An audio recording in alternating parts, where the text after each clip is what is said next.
So, I'm going to talk about mastering the pentatonic scales. The pentatonic scales are used widely in rock, jazz, blues, folk. In fact, they're used in cultures throughout the world and music throughout the world. But they're the basis for guitar players to do a whole lot of their soloing. There's also the modes, but that'll be a different video. So the pentatonic scales are usually written out in some book as a bunch of dots on a page on a fretboard. They don't really give you the fingers you should be using, or they'll be written out in tablature and you'll run into the same problem there and you have to figure out how they work. The best way to approach the pentatonic scales by far is to work them out by finger number patterns on the neck, which of course I'm here to demonstrate. By learning them in this fashion, you'll memorize them more quickly and you will begin to see how they relate to each other across the neck of the guitar. The neck will no longer be a great big mystery. And then all you have to do is learn how they move around between keys. Starting with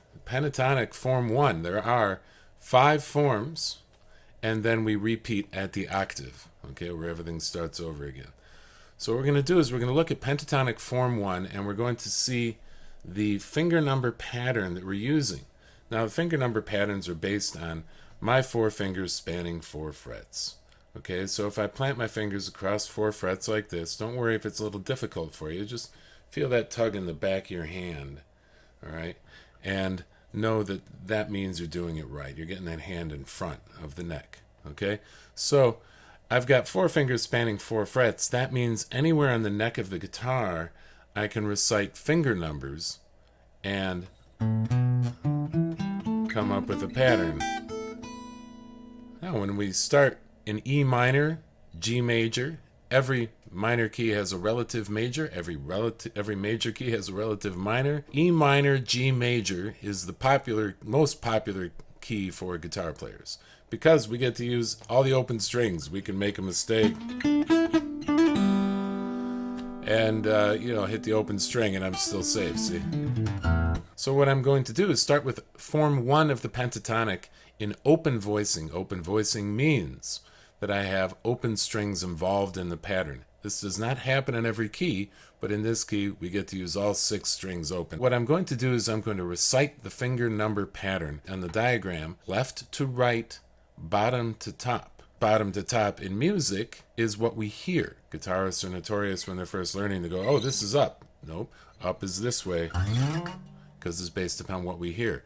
Most other musicians know this because that's their only reference, up and down pitch-wise. So as a guitarist, remember, down might be up visually, but it's what we're listening to, always what we're listening to. So now I'm going to recite a finger number pattern that includes open strings. I'm going to have 2 notes per string, and it will go like this. Open 3, open 2, open 2, open 2, open 3, open 3.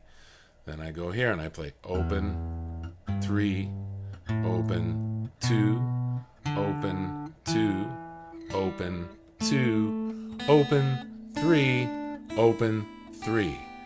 Typically anything you do forwards, if you don't overthink it, you can do it backwards. So walk back down, trust your ear. Everybody has a musical ear. You know your favorite song, you know your friend's voice when you hear it. We all have a musical ear. You have to trust it now. Again, open 3, open 2, open 2, open 3, open 3. Say that out loud 3 times. It's generally agreed upon that if you say something 3 times, the brain can latch onto it in that moment at least and have it memorized. Then we play it. You can recite it out loud if you wish. Open 2, open 3, open 3. Back it up. The final step with all of these will be applying it. Go look up a backing track for E blues and you can improvise with all these patterns. That was form 1.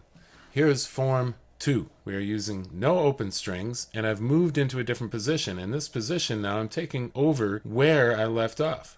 All these notes in the bottom of form 2 are the top notes of form 1. And you can see that on the fretboard diagram. Look for the shapes. They're like puzzle pieces across the neck. You can see how they relate to each other. Now, The pattern is 2 4 1 4 1 4 1 3 2 4 2 4. This is the most lopsided one probably. It is the major pentatonic form, which means if you're playing strictly major pentatonic, which is brighter and more folksy, or in some cases jazzier, this will be the form that you'll determine your position on the neck with. Form 1 will be the one that you determine the position on your neck with for a minor pentatonic. Be sure again to consult your teacher on this. So here's the pentatonic form 2 2 4 1 4 1 4 1 3 2 4 2 4.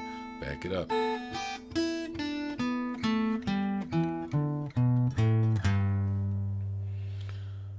So that's form 2. Notice that I'm using my pinky all the time. Yeah, it's the weak finger. That's why you strengthen it. Whatever the greatest challenge is, that's your key to improvement. That's a nice life philosophy as well as a musician philosophy. The pinky's always going to be the weaker finger, so strengthen it, and the whole hand will become stronger as a result.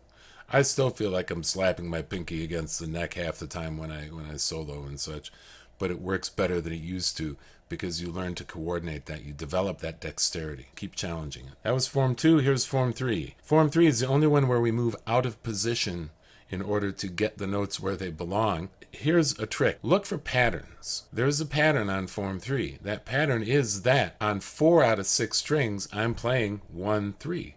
With, first finger, third finger. The only 2 strings I'm not doing that on are the second and third string. Remember, we count strings from the floor. The one closest to the floor, that's the first string. The lowest sounding string is the 6th. Here's your trick. Form 3, clump information. That is, put pieces of information together that help you memorize things, that help you create relationships and see patterns, etc. So form 3 has lots of 1 3. And on the third string, I'm going to move out of position. Those are just examples. Find your own. I'm going to say out loud, 1 3 1 3 1 3. Move down a fret. 1 4. Move up a fret.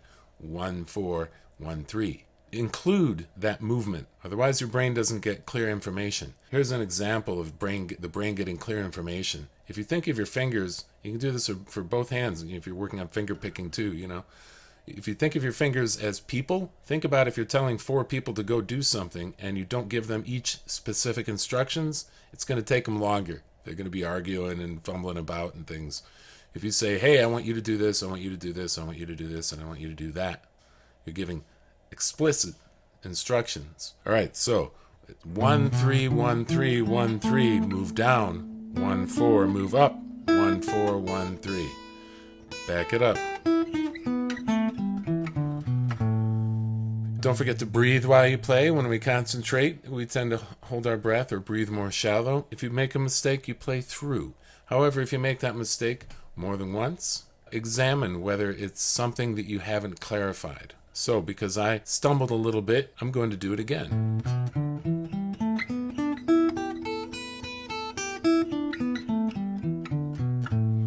I notice, for instance, that as I'm coming down, the move here requires a little bit of a leap over a canyon kind of thing, You anticipate that. You don't anticipate difficult moves with fear. You anticipate them with courage. That is, I'm going for this. I'm going to make it happen. Remember, nothing blows up in this laboratory. When you do improvisation, everything is about taking risks. The more you take, the better you become. And as you learn to play through mistakes, you're going to have what we call happy accidents. Moving on. Form 4, 1 4 1 4 1 3 1 3 2 4 1 4. Back it up. Again.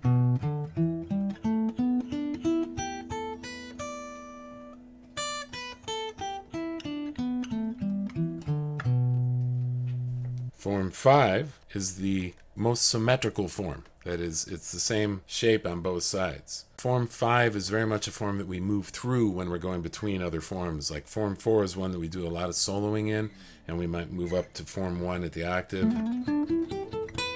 And in between, we have Form 5. So here's Form 5. 2 4 2 4 1 4 1 4 2 4 2 4. All right? 2 4 2 4 1 4 1 4 2 4 2 4. Notice that my 4th finger, my pinky, is landing across every string, creating a flat side to the next form, which is going to be the octave with form 1 in a closed voicing. So get ready for that. 2 4 2 4 1 4 1 4 2 4 2 4. Back it up. And then at the octave, where everything starts over again. There's a scientific reason for octaves. It's that the sound wave, or the frequency of the sound, is doubling or cutting in half depending on which direction you're going. So it isn't some random thing Bach made up that was discerned by ear and later clarified with science. How about that? Useless trivia for the day. Here's form 1 at the octave. In this case, it's at the 12th fret, and it's a closed voicing. So the open voicing form 1 we started with only happens in this key. This is the one that you will see at different positions across the neck in every other key. Make sure you know this one inside and out. And in many cases, this is the one that people first learn, and all they know is, oh, it's a pentatonic scale. 1 4 1 3 1 3 1 3 1 4 1 4. 1 4 1 3 1 3 1 3 1 4 1 4. Back it up. Try it again. Pay attention to how that feels in your hand and how it sounds. Using a couple senses here, aren't we? So by paying attention to how that feels in your fingertips and equating that with sound, you're enhancing your muscle memory and your ability to respond on the fly when you're doing some improvisation.